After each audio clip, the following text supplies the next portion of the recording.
Welcome back to Season 5 of the Changing Earth podcast with Sara F. Hathaway, blending survival fiction and fact to bring you entertaining education that will help you dream, survive, and thrive. And now, here's your host, Sara F. Hathaway. Hey guys, what is up? Welcome back to the Changing Earth podcast. This is episode number 187, Season 5, episode 24. So for those of you that are viewing on YouTube, you may notice that I have a few new scuffs going on my face, getting ready for jiu-jitsu testing, and very grueling sport. So easy to come up with some new scuffs while you're training and figuring out things, but it's getting better and learning lots of great information for self-defense, and just really stoked to be finally committed to forging ahead. And it's going to be a challenge, but we'll see what happens. So, all right. So I've got a laundry list of things kind of going on for you. Like I say, lots of martial arts testing coming up. I'm sitting on the panel tonight, actually, while I'm recording, for Taekwondo testing. And then I have a sports jiu-jitsu test coming up. And then I have a jiu-jitsu test coming up in March. So say your prayers for me. Hopefully for my viewers that maybe I'll have to put on some makeup or something eventually, but I hope not. So we'll see how that goes. I got some new Patreons over on Patreon. So thank you ever so much for your support. Always appreciate it. If you have a moment, please head on over to www.patreon.com/Changing Earth. Get signed up. $3 a month is nothing, and really helps me out, helps keep the lights on here at the Changing Earth podcast. Right now, if you are a new listener or you haven't experienced the full depth of the Changing Earth podcast and you'd like to go back and get caught up, I am offering free access to my archives, and you can go ahead and hit me up on Facebook and you'll see the post of the link, or just head on over to my website and go ahead and click into the archives. And I have free access right now until April. So if you are behind, right now is the time to go over there and get caught up. I hate to limit out the information that I give you. I really want you to have access to that. But at the same time, we got to keep the coffers full over here. So I decided to go ahead and do a limited time free access for all of my listeners and everybody who needs to get caught up and figure out, hey, where did this story go? You guys are into book 5 already. I haven't experienced 1, 2, 3, 4, or 4. I want to get caught up. So now's your opportunity. Go over there, listen up, and get caught up. I just did a wonderful interview with Phil and Andrew over at Matter of Facts podcast. You can also find the link to that at my website under the book tour, or over on Facebook. I have a link to it, and it was a great interview. I really had a blast with them. Ironically enough, Phil is on the show today, and I really enjoyed the interview that I did with them for my show, and then we decided to get an interview going on for their show, and that came out Friday, February 15th. And really enjoyed that interview. Very candid. And we also went through a lot of information that's behind the Changing Earth podcast and how that kind of, or the Changing Earth series, and how that plays into reality. So really cool interview over there. Check that out. I have a virtual book tour going on. It's going to begin March 18th and run through April 18th. And anybody who's out there that has a blog that wants to get involved in that, go ahead and contact me, and you can get on the list for that book tour. It's going to be a ton of fun. I have over 50 sites that are going to feature me and the books. And man, anything you wanted to know about me, you're going to find out there, because I just have a laundry list of questions that I need to go through. So everybody's got some great material. And really, anything you wanted to know. Usually I'm kind of a reserved person, even though I'm very public. There's a side of me that I don't usually share with everybody. And, so that's really the nitty gritty on who is Sara and what's going on, what makes me tick, and why I wrote the book series, and what's the information behind the books, everything like that. So if you're, a super fan and you want to figure all that stuff out, you're going to be able to find out all about it. So that virtual blog tour is going to run from March 18th until April 18th. So Go over there, check it out. There's going to be a free t-shirt giveaway. So if you want to get your hands on some of the swag for free, that's a great way to do it. And then also, of course, you can head on over to my website. I got my camo hats. I got a black hat, a really cool t-shirt. That's How Will You Survive? And lots of great stuff over there. So that's cool swag you can get hooked up with. Okay, let's get into Dark Days in Denver. So last week the battle began, and I'm an action girl, so I love writing the action sequences, and I really wanted to delve into this battle. A lot of times I just do a chapter or a paragraph on what's happening with the battle. This time I really wanted to get in deep because there's a lot going on with this battle in Denver. So we're in there. I don't want to give you any spoilers at the intro, so you're just going to have to listen and figure out, why the circumstances arise, but they need to have gas masks on. And so today I have Phil Ravlays on the show, and I wanted to figure out the realities behind gas masks. Because, you see everyone's like, oh, prepper, and they put the picture of the gas mask wearing person, and how many of us actually really have a gas mask? And then do you know, the filters all have to be changed out. There's a there's a lifespan on those filters. You have to learn how to put this thing on, how to wear it. You got to have it on hand. I mean, if it's at your house, something happens while you're at work, what was the point, So I really wanted to figure out, what's the reality of having a gas mask at your home? How really necessary is that? For some people, it's really necessary. You live by the city or whatever. So we're going to get into all that with Phil during the interview. And I'm excited to have Phil on the show for the first time. He's going to come back on later and talk to us a little bit more about what he does later on in the series. But so without any further ado, let's just go ahead and get into Dark Days in Denver, and then we'll get right into that interview with Phil.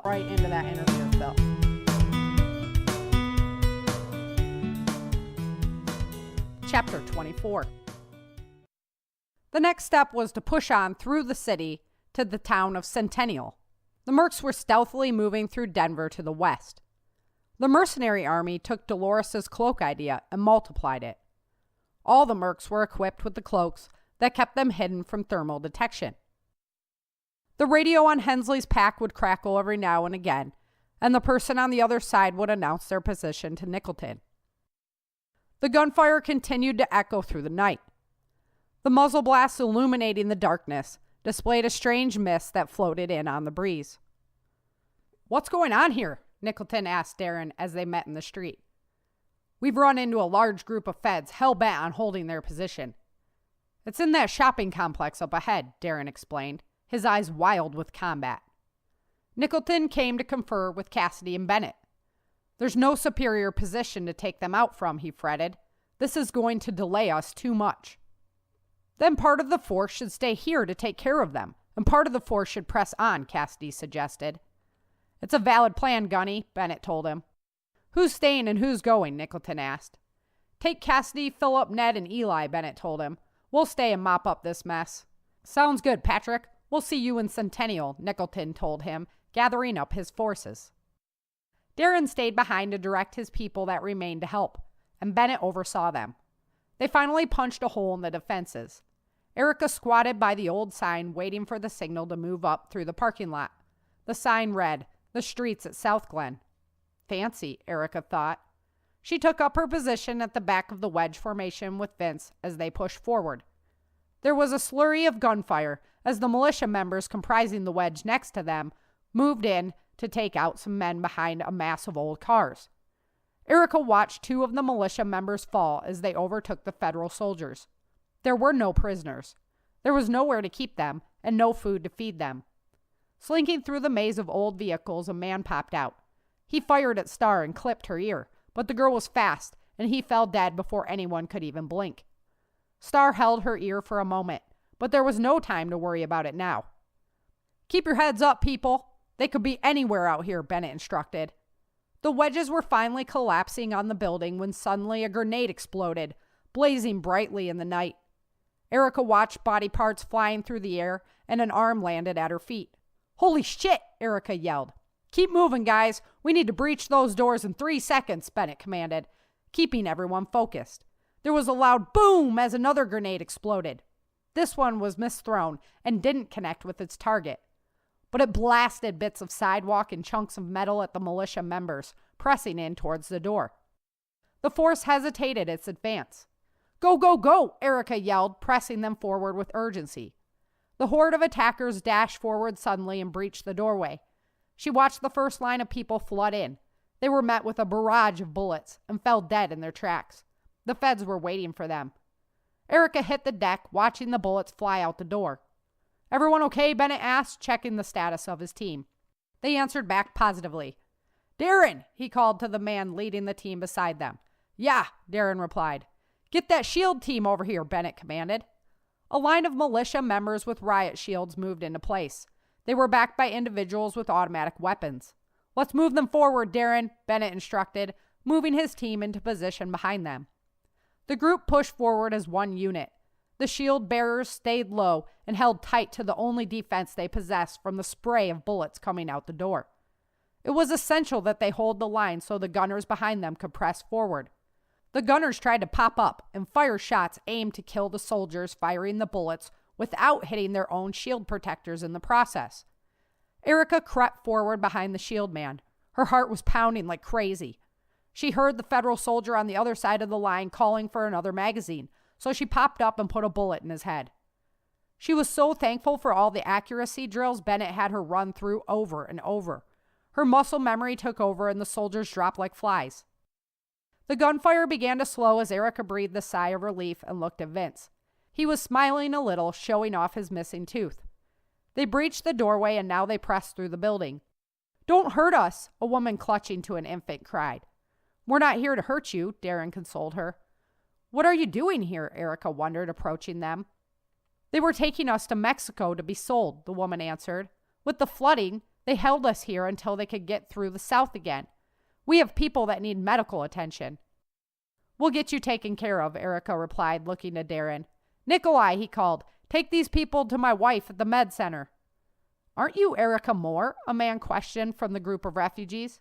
"Yes, sir, I am," Erica replied. Bennett and Vince tucked in close to her. "We want to fight with you," the man responded.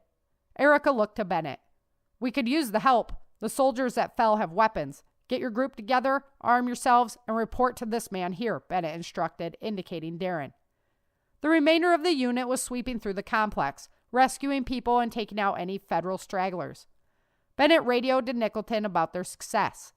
From what Erica heard, it sounded like Nicholton was having his own problems. "We need to rally our forces and go give them some backup," Bennett insisted. "Let's do it," Vince replied.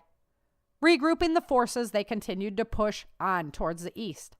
The militia forces that came before them already cleared a path, but that didn't mean they could let their guard down. The ruined city provided many areas to hide, and the medics were kept busy with multiple casualties because of it. The fighting intensified as they reached Centennial. Nicholton's forces made it in, but they were soon surrounded by federal reinforcements. The pressure that the joining force put on their rear caused them to pull back to the north a little, and Darren's people flooded the south, connecting the two forces together. Bennett was hesitant to take Erica in, though. They waited on the outside line where he knew they could retreat if they needed to. The house they hid in used to be a brick structure, but the earthquakes had pummeled it. However, the brick material formed huge barricades to hide behind and fire shots from. The night slipped into twilight, and the blackness was only offset by the small arms fire and the occasional explosion from a grenade. "Shouldn't the militia be cutting off the reinforcements by now?" Erica asked Bennett. "They're about to make their move now. Stay ready to hold the line. We don't want any of them retreating into the southern region," Bennett told her as he left to go inform Darren what was happening. Erica lay on her stomach, peering out a perfect hole, waiting for the retreating feds, when suddenly the ground started shaking. It wasn't just another small quake, it was massive. The darkness reigned as everyone stopped shooting and clung to their positions. Screams were heard as buildings collapsed and buried anyone too close. Federal, militia, mercenary, refugee, it did not discriminate. Vince made his way over to Erica during the endless shaking. It went on and on. More buildings fell, and the strange mist turned to a strange snow. In the dark, Erica assumed it was the dust from the buildings heavy in the air. Bennett appeared next to them and handed them both gas masks. Strapping hers on, Erica hated it immediately. It was hot and stuffy and restricted her vision. The nighttime was black enough without the added glare on the plastic mask. She tried to breathe normally, but she felt stifled, like she couldn't breathe at all. As she pulled her mask off, Bennett smacked her across the head. "Keep it on," he demanded. Finally, the shaking stopped. Screams echoed through the night before the shooting began again. Medics scrambled everywhere around them, and Erica felt lost in time. A bullet whizzed past her head, bringing her back to reality. Vince peeped up over the stack and slowly squeezed the trigger on his rifle. Boom! "I got him," Vince declared proudly. They peeked up together and watched a new line of soldiers approaching. Firing their guns, they could hear the advance of the mercenary forces to the right. "Push forward," Darren yelled as the federal soldiers fell. "Let's go to Nickelton," Bennett told Erica. Moving them along with hand signals, they weaved through the mass of fighters pressing north. "How you doing, baby?" Erica asked Star as she moved along. "I'm fine, Mom," Star replied dizzily. Erica watched her sharply for a moment. Her stride was off, and her head was bleeding badly from her ear. "I want you to go find a medic and go get some help," Erica instructed. "Mom, I'm fine," Star insisted. "No, you're not," Erica rebuked. "Come on, Superstar. Why don't you listen to Mom on this one?" Vince concurred. Star stared at them in disbelief. She looked to Kyle. "I think they're right." "You're missing half your ear, girl," he told her. Star sighed deeply.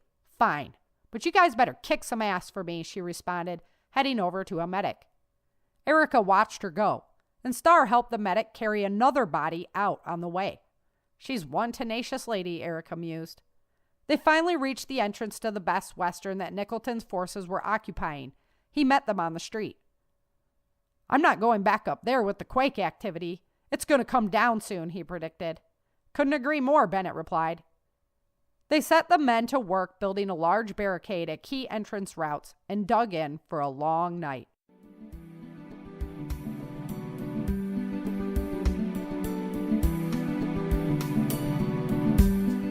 Star gets taken out of the fight, but the battle continues on. And, during this battle, they have to wear gas masks because of the amount of dust in the air and the Yellowstone eruption. So I wanted to explore the realities behind wearing a gas mask, having them on hand, the relevance of having them on hand. And here to talk to us today about that is Phil Rabelais.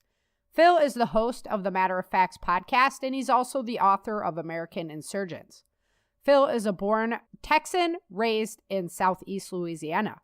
He enlisted in the Louisiana Army National Guard, deployed to Iraq in 2004, and again for his state's Hurricane Katrina relief mission. After his enlistment, Phil graduated from Southeastern Louisiana University in Hammond, Louisiana, with a BA in business management. He is a staunch free speech and Second Amendment advocate, a self-admitted prepper, and the host of Matter of Facts podcast.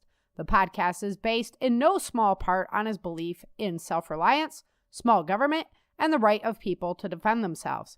He lives in Manville, Louisiana, with his wife of 10 years and their daughter. You can get a hold of Phil at www.mofpodcast.com. That's www.mofpodcast.com. So let's go ahead and welcome Phil to the show. Hi, welcome back to the Changing Earth podcast. Today I am here with Phil Rabelais. I hope I'm saying that correctly. I feel your pain with the French name because my maiden name is a French name. So hi, Phil. Thank you very much for joining me today. Why don't you go ahead and introduce yourself to my audience? Just let them know a little bit about who you are and what makes you tick. Thanks, Sarah. Thanks for having me. My name is Phil Rabelais. I'm a podcaster. I run the Matter of Facts podcast. We talk prepping, guns, self-defense, politics, anything in a kind of a broad space like that happens to trip across me and my co-host interest. I'm a military veteran, husband, and a father, and I've been a prepper since, well, I guess a hardcore prepper since probably about 2005. I was in the Louisiana Army National Guard when Hurricane Katrina hit down here and saw very up close and personal how quickly a metro area got reduced to the third world. Yeah. And that was the moment I looked at like myself and my surroundings and said, this might be a good time to start putting things away for a rainy day. And here I am 12 years later trying to preach the good word of prepping to people. So nice. Thanks for carrying on the mission there. That's the same thing. I'm like, the more people that we can get in our community, then we're making prepared communities and instead of just prepared people, because that, it's just not good enough. So I can't tell you how much I appreciate everybody who jumps on board. So today we're talking gas masks, and you have a little bit of experience with it. I kind of blindsided you a little bit with it, but I appreciate you coming on to talk about it, because everybody's, you got to have your gas mask. You got to have your gas mask. And I question that, the relevance of it. Well, like you and I talked about right before the show started, my whole philosophy on gear, and this is like everything from guns to Band-Aids, everything. My immediate question is, what is your scenario? Like, what do you envision happening in your life, in your community, that you need this thing?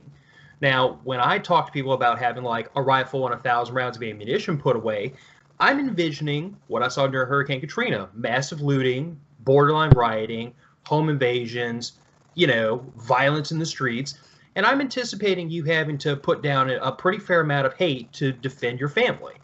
When people talk to me about gas mask, I immediately jump to the same thing. What is your scenario? Because in my experience, you're talking about either defending against a like anti-riot type of chemicals like CS or tear gas or something in that vein, or you're talking about defending against an honest-to-God chemical weapon. Now, chemical weapons have been used on civilian populations worldwide throughout history, but it's not a common occurrence. Right. So that's what I go to is, what do you envision happening? Now, if you live like right across the street from a chemical plant, we might be in a little different scenario. But seriously, now we're getting away from like terrorist activity towards, if the chemical plant across the street explodes, you want to be able to protect your family. That's a very valid, honest concern. Yep. And I might give you very different advice regarding what kind of protective gear to have if you're talking about a chemical plant versus a terrorist attack, chemical attack. But that's what I go back to is, what are you trying to defend against? Once you tell me that, then we can have a discussion about what I think, in my opinion, works in that vein. But that broadens the conversation a lot. Yeah, it made me just think of like the chlorine, like the chlorine threat. We have a lot of plants that have chlorine and stuff, and that is just not good to have in the air. So that's a really valid point right there. As far as it goes, I didn't even think about that scenario. I was thinking like nuclear or like volcanic, because that's Northern California, Oh, yeah. Yellowstone it's probably going east. Sorry, everybody who's east, but it's probably going that way.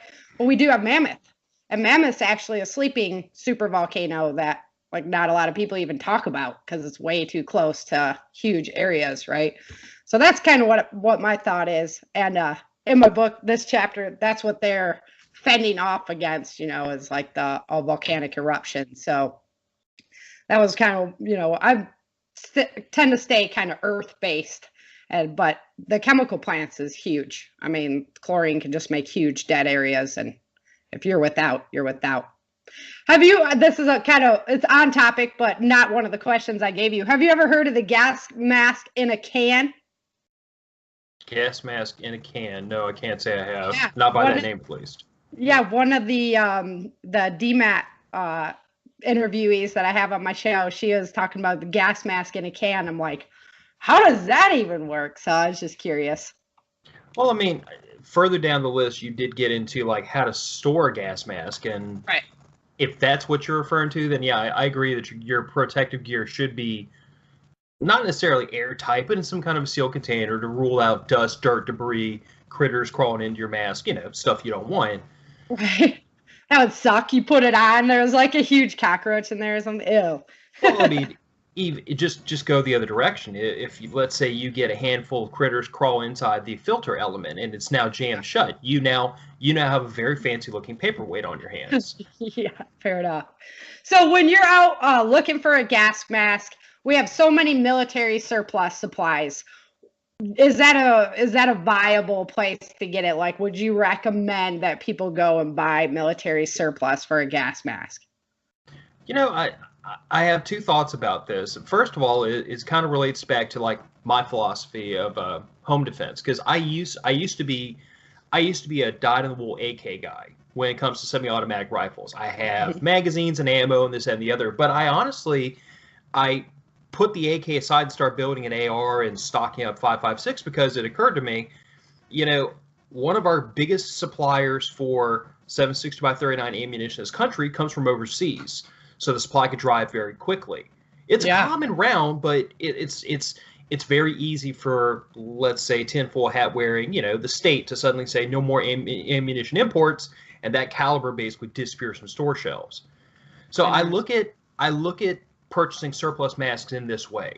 If you purchase a surplus mask during pre-SHTF, you might be in a situation where it's difficult to find replacement filter elements, and they do have a shelf life, and they do have an amount of time they're rated for use, and after that they have to be replaced.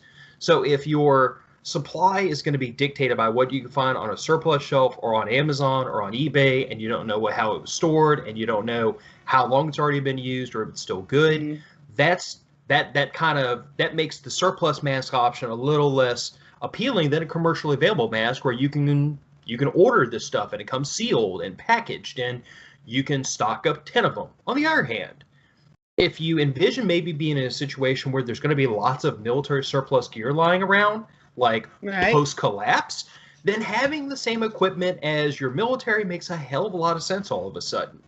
But that becomes the question I throw at people between a surplus mask versus commercially available. I see one being very easy to stock for now and more difficult to stock for later, and the exact opposite for the other. So it comes down to, what scenario are you envisioning here? I don't think there's a wrong answer between the two of them, except to say that military surplus masks are, the running joke is they're made by the lowest bidder. Take that with a grain of salt. Right. But on the other hand, they are built and manufactured to be kind of soldier proof. And having enlisted at age 17, I can tell you that if you can hand something to a private and him not destroy it inside of 5 minutes, it's fairly tough. I could buy that. I got an 18-year-old. Go out and get it done, son. So how about the replacement filters? Like how, of course it depends on your scenario, but how fast do you like run through filters when you're wearing it to know like how many, if you're like 2 days, you'd have to hike, say, for 2 days to get out of a volcanic fallout zone. How many filters do you need? Are you going to be carrying like half your go bags full of filters, or how does that work? Here comes the other really interesting question, because of the specific scenario you're listing, volcanic fallout. What you're talking about in this case is not so much like the traditional use of a protective mask, which is filtering chemical agents, which are usually aerosol or gaseous. You're talking about filtering solid particles in the event of volcanic eruption. Now, depending on the way the filter element is actually manufactured and what it is intended to do, filtering out solid particles could clog it extraordinarily quickly. In that one scenario, you might be better off with like a particulate mask, like the kind of thing that painters use, where you're not trying to filter out gas, you're just trying to filter out, say, aerosol and solid particulates. And that might work. That might be a better option for that specific scenario you're giving. But the problem with trying to give a really solid answer to this question is it depends on the mask, the filter element, and if you're talking about military gear, I can't tell you how long those filters last, because whenever my NBC NCO came by and said, "Here's a new filter," you screwed it in. I mean, the when you talk about military surplus gear, the military supply system is what dictates how often you change that filter, not whether or not it's still usable and viable. Somebody comes by and says, "Here's a new one," you screwed in. Yeah. Well, and that's a double-edged sword. You might be replacing them too soon or too late, but and that's kind of the hard thing to really put a firm number on, because what you're filtering out really can dictate how long that filter lasts and what brand it is, what the manufacturer says. There's a whole lot of variables in play right there. Bottom line is, like you say, you got to envision the scenario that you're going to be in for your geographical area. and then do your research on what you're buying and then how long that would last for that specific scenario. Yeah, I like that. I would say the scenario has to drive the equipment choice. The equipment choice will drive the replacement period and how it's used and what specific type of irritant it's designed to filter out. But Okay, you have to start a philosophy and then move forward. That same thing's going to apply for the shelf life of the filters, depending on the gear that you buy is going to dictate how long do their filters last. So it's something you need to know from the manufacturer before you get started. Yeah, that really is what it's going to boil down to, is that I would say once you establish what your preferred piece of equipment is based on the scenario, you have to really invest yourself in learning that equipment. It's no different than any other piece of equipment we mess with. Your ability to use it dictates how useful it is. So if you get mask A, you have to know mask A. Don't try to learn mask B, C, and D. Pick a mask or pick a protective item that works in the scenario you are trying to protect against, and learn that piece of equipment. I like that. Okay, so let's talk about a little bit. You were talking about the CBA and the RCA. So let's talk a little bit about the specific ratings on certain masks so that people understand, what they should be buying for their specific scenario. Kind of, just kind of walk through that a little bit, because I was like, what? We got all these different scenarios. You got all these different filters and stuff. So how do you choose? So let's go through that a little bit. Yeah, well, as far as the specific ratings, like from a civilian aspect, I'm not super familiar with that being come from a military background. The one thing, the thing that I kind of put this in terms of is, I look at this in terms of what we're trying to protect against, and there's a bit of difference there. If we're talking about like riot control agents, which is like CS, tear gas, those sorts of things, you're looking at a very different type of protective element than, say, you're trying to protect against solid particulates. Honey, sorry. But it really comes down to, are you trying to filter out against an aerosol or against solid particulate? And if you're trying to filter one type of aerosol, I would venture to say that the mask is probably going to be fairly competent at filtering out that one type of, any sort of aerosol, any kind of liquid, small liquid drops that are dispersed in the air. Or would gas. That work if you live by a nuclear plant? Would that same one for those chemical agents, right, work for that? Here's the trick, though, because I was at prepper camp this past year and had a long discussion with a man named Dave Jones, who is the local NBC guru that goes to prepper camp and speaks there. And the thing he pointed out, which is something that, like, I guess I knew in the back of my head from the military training, but never really thought of it. But he pointed out that when you're protecting against nuclear attacks, you're not protecting against aerosol, because the particulates that, quote, spread radioactive contamination, it's solid particulates. It's like when you detonate a nuclear weapon at ground level and it shoots this huge plume of earth into the air, all that little bit of dust and everything, the dust itself is now radioactive. So that's what's spreading the contamination. So in that case, what you're trying to do is you're trying to filter solid particulates. Not aerosol, not gas. Natural disaster scenario around one of those nuclear plants, like a Fukushima, or earthquake hits at your local nuclear plant, cracks that sucker. Now, would that be the same way, or is that going to throw? I mean, how does that? Do you know how that? It depends more on what exactly happens with the reactor. If you're talking about a reactor, say, pulls a Fukushima and it blows up, or like Chernobyl, for God's sakes, that's a very different kind of disaster relative to, say, 3 Mile Island, which melted down but didn't blow up. Right. Yeah. So we're talking about very different nuclear disasters, and I'm not the authority on those, even though I have some training regarding them. But the big thing to understand there is that there is an immediate zone of radiation around the event. And I hate to say it, but if you're in that zone, a mask is not going to help much. Right. Gotcha. Because you're going to be on your skin and everything. Yeah. Yeah. And beyond that immediate zone where the radiation is the immediate radiation from the site is your primary concern, you're not just going to be looking at filtering out solid particulate to keep it out of your lungs, but you're going to be looking to keep it off your skin. This is why in the military, a protective mask is part of an entire system of protective gear we wear, where it's, top, bottom, boots, gloves. Your mask has a hood on it that, drapes over the top of your shoulders. You literally are looking to cover not just your face and filter your breathing, but all your exposed skin gets covered. Yeah. And your clothing gets covered too, because once you get out of the affected area, if your skin's covered by, let's say, like a long sleeve shirt, but the shirt's contaminated, guess what you're about to lose? Your shirt. Your shirt. So I would now, on the civilian side, if you're trying to like mimic what the military has, you can certainly go look at military what they call mop gear. And I've seen it available at surplus stores. It's out there. It's not like a controlled item or anything crazy like that. The CIA is not going to want to come talk to you for having it. But, right. But if you want to mimic this on a really simple level, get some like elbow length gloves and a poncho. Because now anything that comes down from above is going to drip down over you and end up on the ground and hopefully stay off your skin. Now, I'm assuming a minimum amount of contact, and you're not going to stay in this affected area. And that's why military mop gear is so all-encompassing, because what the military is trying to do with its soldiers with protective gear is they're trying to be able to operate in a contaminated environment, like go into a contaminated environment and stay there.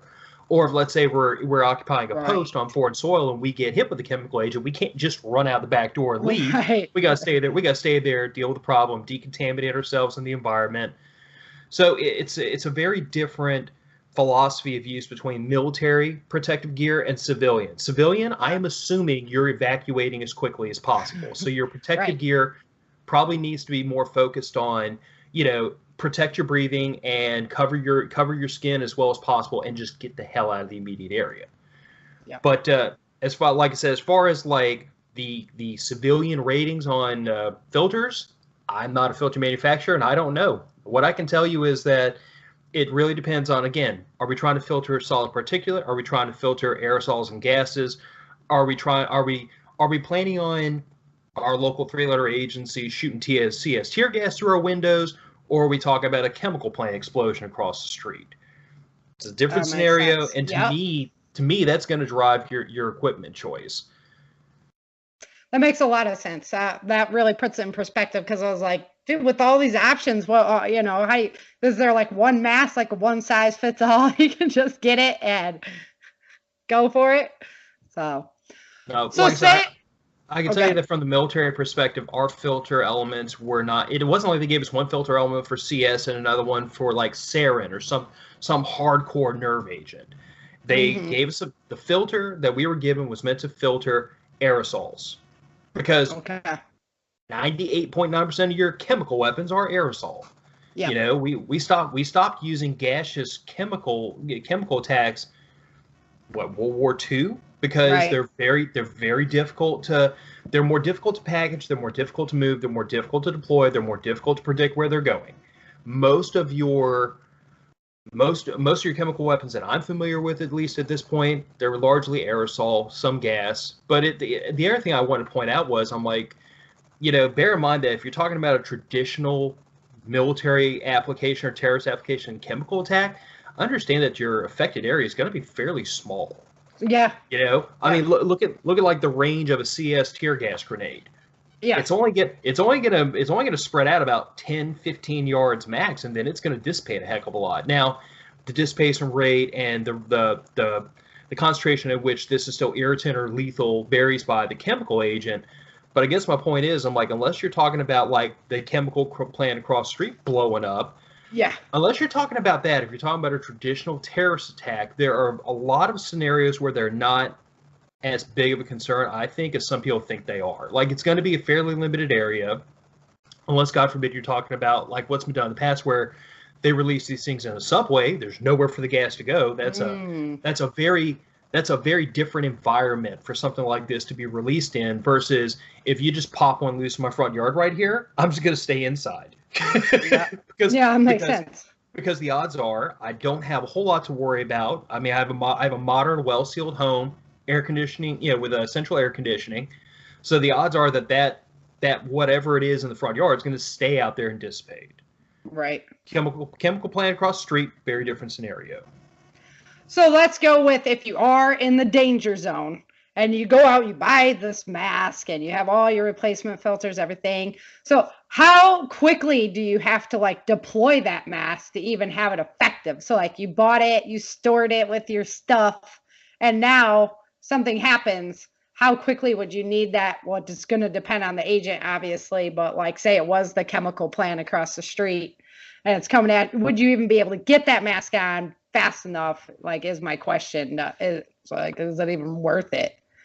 It really does come down to what the agent is and what the concentration is, because obviously, I mean, chlorine gas is lethal, but it has to be at a certain concentration to get above the merely irritating point to get to the lethal point. CS tear, a lot of people don't realize this, but CS tear gas is actually not technically supposed to be lethal, but in high concentrations it can be lethal. Mm-hmm. But they still gas the hell out of us in base training with it, so it can't be that dangerous. If you're like huffing on a tear gas container, that's probably not good. No. You will live to regret that, I hope, if you pull something that crazy. But yeah, the answer from like my own training is immediately. Mm-hmm. Like there is no you have 90 seconds to deploy your mask. In basic training, I can't remember the specific amount of time they gave us to get our protective mask on and then further get all the way up in our MOF gear. But suffice to say that if you were not absolutely moving at the speed of light, you weren't going to make it. So the answer is as fast as humanly possible. Yep. If you suspect a chemical, a lethal or even an irritant chemical agent is in your vicinity, the words you need to embrace is as fast as possible. There is no I'll go get it in 2 minutes. It better be on your side. Yeah, it better be on your side. You better be getting it done right now. And if for those of us that have been in the military, we carry that protective mask with us on our hip. Anytime we suspect there's a chance of a chemical attack, that chemical mask should not be outside of arm's reach, because you're expected to be able to deploy it that quickly. Now, part of that is also because we are not afforded the option necessarily of evacuating the area. We're expected to deploy our mask and resume the mission. Mm-hmm. But I would say for a person who's thinking, how do I store this mask? How close do I keep it? Is this even a viable kind of protective order? I would say you probably need to plan to have it readily available as quickly as possible. If you live across the street from the chemical plant, and I'm gonna keep going back to that because it is it is the perfect non-zombie apocalypse scenario. You know what I'm saying? It's realistic as hell, which that's what my podcast tends to really focus on. We try to stay away from zombie apocalypse type of scenarios. Yep. We go right for really, really real stuff because it happens. And I mean, I know 2 chemical plants within 100 miles of where I live. People live all around them. Yeah, Texas is that eastern side of Texas is just tons of chemical plants and stuff over there. Yeah, I grew up outside of Beaumont. Tell me about it. Uh-huh. Yeah. So. But I guess that's my point. If you live in that area where you think, hey, if that chemical plant blows up one day, I'm going to need to have a chemical mask. How much warning do you think you're going to have? And that's not meant to say you're not going to have any warning, because usually before a chemical plant goes thermonuclear, you have some indication something's about to go down. So I would say that have your protective gear, whatever it may be, staged in such a way that upon you realizing something really bad is about to happen, you can access it. So I wouldn't hide it in the very back of the closet or in the attic. I'd put it someplace like, with your primary home defense gear, that kind of thing. Stuff you need to access quickly, maybe not exactly immediately. Yeah, gotcha. Yeah, because I was like, man, if you miss that time frame, it doesn't really matter if you have the mask or not. I mean, you're done. So yeah, and that time frame varies by the scenario, and it varies a lot by the actual agent. Because I mean, something like CS, if you've been exposed to it a couple times, you can fight your way through it without a mask or anything. It hurts. It's extremely painful. Right. Oh, yeah. It will redefine what the word "suck" really means, but it's not going to put you out of commission. Something like chlorine gas or some of your more hardcore nerve agents, by the time you realize you've been gassed, you're done. So it's variable. But the only thing I can say is that, in in the military, what they teach us is when you perceive a chemical agent's being released, you yell gas, gas, gas. That way, everybody in earshot hears that and they yell gas, gas, gas. So the idea is to pass along an early warning so that way people know I need to get my protective mask on before the gas gets to them. So I would say if you live across the street from the chemical plant and you see, like, you know, fire and plumes, people running around like crazy, this would be a good time to go get your mask in your hands. Right. Yeah. And have it ready. So, okay. So now, like, I live across the street from the plant and I'm going to buy a mask, right? How do you, you're in the store and, you know, everybody's busy. How are you fitting that mask? How, you know, how does it work for somebody who's never put one on? Well, I put one on, but it was too big. So the best advice I can give him is, I mean, it's at least based on my own personal experience from military protective masks. And I don't even honestly know if that particular model of mask is still used by the military. A lot's changed since 2006, so just bear with me. But, you know, the general idea was that the first thing you do is you loosen up all the straps on the mask. You place the mask itself on your face. You want there will be a chin, literally like a little chin cup at the bottom of the mask where your chin ought to be. Start there. Lay the top of the mask, lay the mask across your face and make sure it's centered and make sure that it feels like you have a good seal all the way around with moderate pressure. If you have to smash this thing against your face, something's not right. Okay. From there, at least on the mask I'm familiar with, there were 4 elastic straps and a junction point in the center of all of them. You want to tighten up your top 2 straps first to where that junction point is almost directly on the back of like the most bulbous part of your skull. You know what I'm saying? Kind of like the back of the crown. Yep. And then once that's in position, you tighten up the bottom 2 straps. Once all your straps are done, the junction points to be right at the back of the crown of the skull. The mask should feel well centered on the face. It shouldn't be hanging down or drooping or anything. From that point, you should be able to seal wherever the air inlet is, presumably on the end of the filter, and take a deep breath. And if you feel or perceive that your mask is leaking, you have a problem that needs to be rectified by either readjusting the mask or getting a new one or checking the equipment. Because I've had experience with my mask where there was one little part of it. It was called the voice emitter on a military surplus mask, but it wasn't screwed all the way together and it was leaking. And I didn't learn this until I was in the gas chamber. No. Bad place to learn. Yeah. But that again, stupid privates. I didn't know better. I learned really quick. Yeah, you don't want to be troubleshooting your mask when you're in the chamber. No, but that's the advice I give to everybody is that you really want to make sure that mask has a very natural fit. It doesn't feel as it's pulling or tugging or anything. And the end result for a mask is that it doesn't seal. If you put your hand on that inlet and you take a breath without you having to press the mask down or anything, does it actually seal against your face? If the answer is no, you have a problem that needs to be remediated. Okay. I can't say what that remediation will be for every individual out there, but I will say that if sealing your air inlet and breathing in doesn't cause you to suddenly, choke up because you can't get a breath, there's a problem because you should feel that mask suck down to your face immediately. Yeah, that's what I was going to ask. Yeah, if it actually sucks to your face, right? Oh, yes, it will, because your lungs you got 2 lungs that are about this big in your chest, and there's only so much air volume in that mask, and when you try to inhale, all the air in that mask is going to disappear, and the mask is going to come rushing in on your face. That's the way it's supposed to work, though. Yep. I mean, obviously, once you take your hand off the air inlet, it should stay put, but you have to check the seal on your mask, which I think is probably going to be the next question you pepper me with, which is really controversial in military circles because many of us hate the idea of shaving our beards off. Yeah, that's what I was going to say. That your facial hair, I was giving my husband a line about it too, oh, you'd never survive in a gas mask because you have facial hair. But I did see some kinds that allowed for facial hair to be there, like the hooded types and things like that.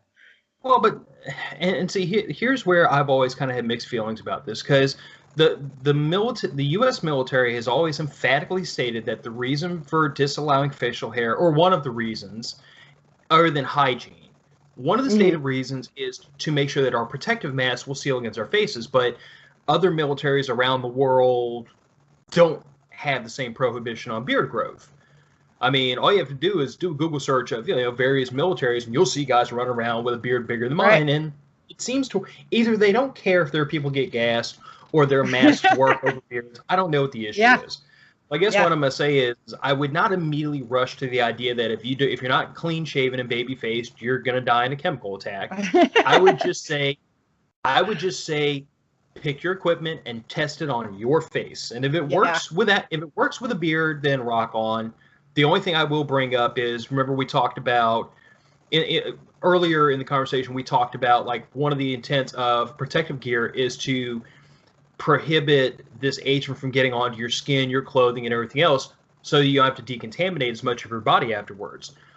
Right. Ladies who don't grow beards, and that's most of y'all, I hope. This is not fun to get stuff out of. All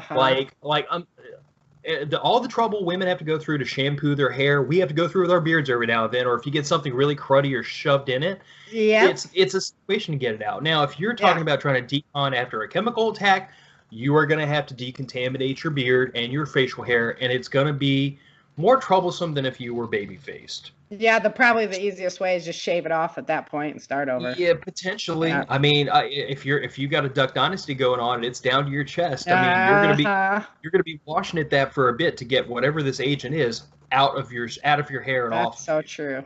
This is also one of the reasons why the military has been so big on clean-shaven faces and short hair for so long.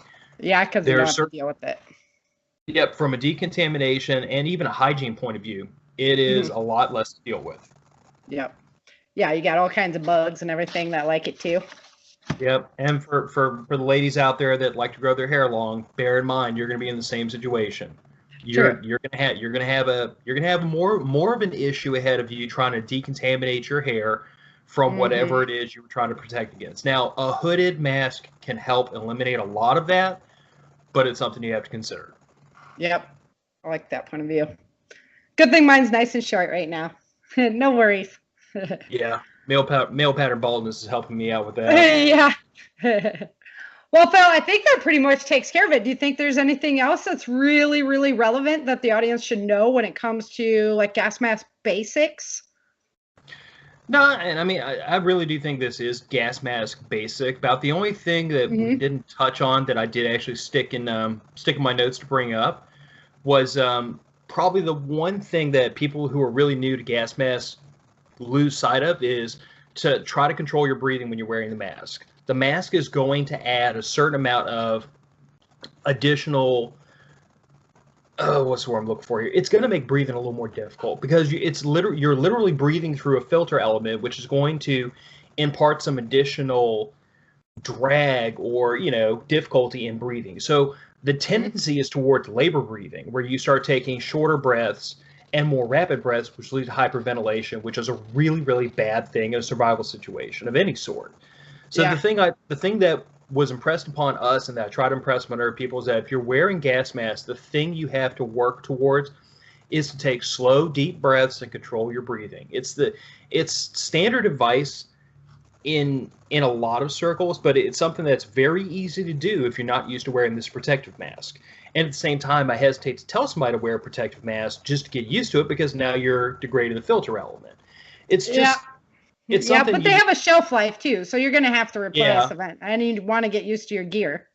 True. Like I was telling you before, I read that article about somebody who died because they didn't take the seals off of their replacement filters.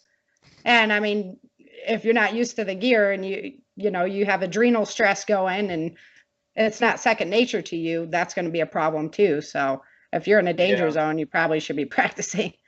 Invest. Yeah. And the truth of the matter is that, we started off by saying how you have to fit a mask to your face. You have to take this stuff out, and you have to, at a bare minimum, set it up for your face, adjust it properly, and then figure out some way to store it. Whether that's, a big gallon Ziploc bag or like a canvas carrier like what the military uses.